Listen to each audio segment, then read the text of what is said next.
Hello, hi, എന്തൊക്കെ വിശേഷം? സുഖമല്ലേ? ഇപ്പോൾ ചോറൊക്കെ കഴിച്ച് കുത്തിർന്നപ്പോൾ ഞാനും പെണ്ണുങ്ങളും കൂടെ കുത്തിർന്ന് ഇങ്ങനെ ഉറങ്ങാനുള്ള ഏർപ്പാടിൽ കേട്ടോ. അപ്പോൾ ഞങ്ങളിങ്ങനെ പറഞ്ഞു ഓരോരുത്തർ കിറ്റ് കൊടുക്കണം എത്താൻ പറഞ്ഞാൽ പെണ്ണുങ്ങൾ പറഞ്ഞു കഴിഞ്ഞൊരു ഇപ്പോൾ 2-3 എല്ലാം കിട്ടിയില്ലേ, ഇക്കുറിയും കിട്ടുകയെന്നൊക്കെ പറഞ്ഞു കേട്ടോ.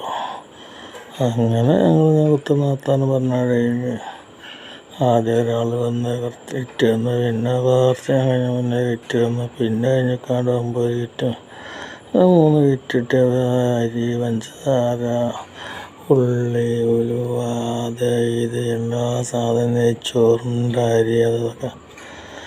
അപ്പം എന്നോട് പെണ്ണുങ്ങൾ പറഞ്ഞു, ഇപ്പം നിങ്ങൾ കണ്ണിന് പ്രശ്നമുള്ള ആളല്ലേ, പിന്നെ കിഡ്നി പ്രോബ്ലം ഉള്ള ആളല്ലേ, പിന്നെ നിലവിൻ്റെ അസുഖമുള്ള ആളല്ല, അപ്പം അതുകൊണ്ട് ഇങ്ങനെ എല്ലാവരും കൊടുന്നു വന്നേക്കാരെന്നും പറഞ്ഞ് അങ്ങനെ ഉള്ളി നിന്നൊക്കെ പാടാണ്ട് കണ്ടമങ്ങളൊക്കെ മാറ്റി വെച്ച്, പിന്നെ ചെറുതൊക്കെ ഇളക്കിലിട്ട് ചായപ്പൊടി പഞ്ചസാരൊക്കെ ഇളക്കിലിട്ട് വെച്ച് അങ്ങനെ കുത്തിർന്ന് അങ്ങനെ കണ്ണിൽ അങ്ങനെ ഉറക്കം വന്ന് അതാണ്ട് ഉറങ്ങിപ്പോയി.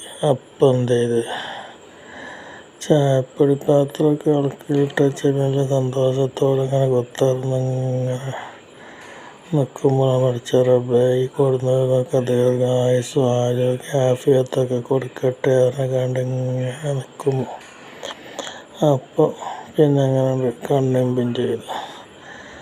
അപ്പം എന്ത് ചെയ്ത്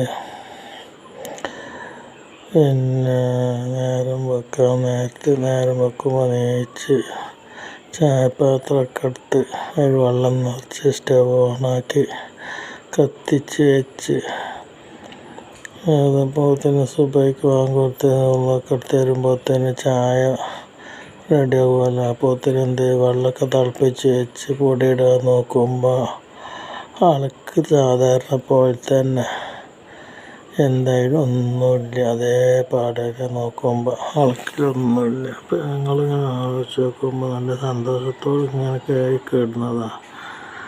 പിന്നെ ചായ കാച്ചാൻ നോക്കുമ്പോൾ അതിലൊന്നുമില്ല. പിന്നെ വെച്ച് പഠിച്ചവരെ ഇതൊക്കെ എന്തൊക്കെ നിറച്ച് വെച്ചിട്ട് പിന്നെ എങ്ങനെ ഇതിങ്ങനെ വന്നു. അപ്പോൾ നോക്കുമ്പോൾ ഞാൻ എന്തൊക്കെ കിനാക്കേണ്ടതാണ് അതൊക്കെ.